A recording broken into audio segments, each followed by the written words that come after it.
Lawrence Schoenstein is part of a proud, distinguished tradition that goes back 103 years in San Francisco. He is a fourth-generation organ builder, the grandson of Felix Schoenstein, who in 1877 started the Schoenstein Organ Company. My great-grandfather started the company in the Black Forest of Germany.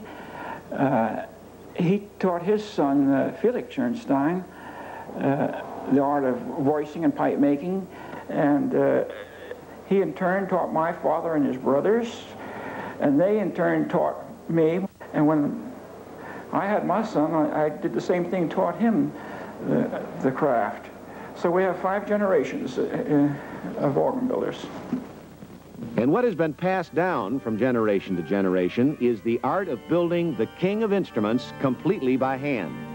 It is in this small factory, in the very building constructed by the founder's son, that 12 highly skilled craftsmen and women practice a variety of highly technical skills. Skills like woodworking, metalworking, leather and electrical working, the science of acoustics, mathematics, and of course, music. This ancient art is not a dying one.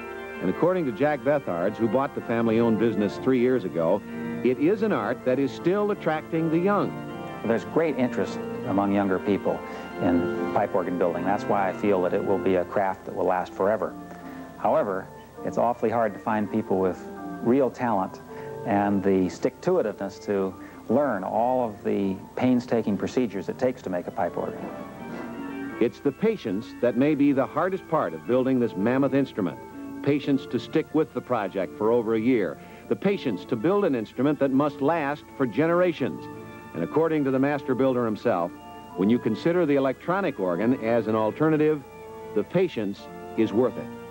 Electronics are a good imitation, but that's all they are. They're not the real thing. And the bigger the electronic organs become to simulate the pipe organ, the more costly, and almost the same cost as a pipe organ. So you might as well have the real thing.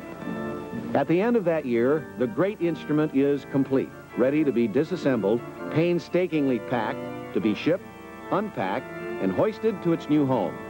And it is in this final phase that they proudly place the medallion that says this organ is a Schoenstein, something Felix Schoenstein would be very proud of.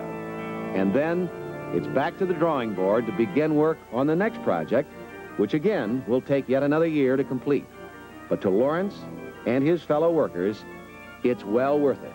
There's always improvements in the future, and the Lord knows what's ahead of us, but I have great faith in the future of the pipe organ.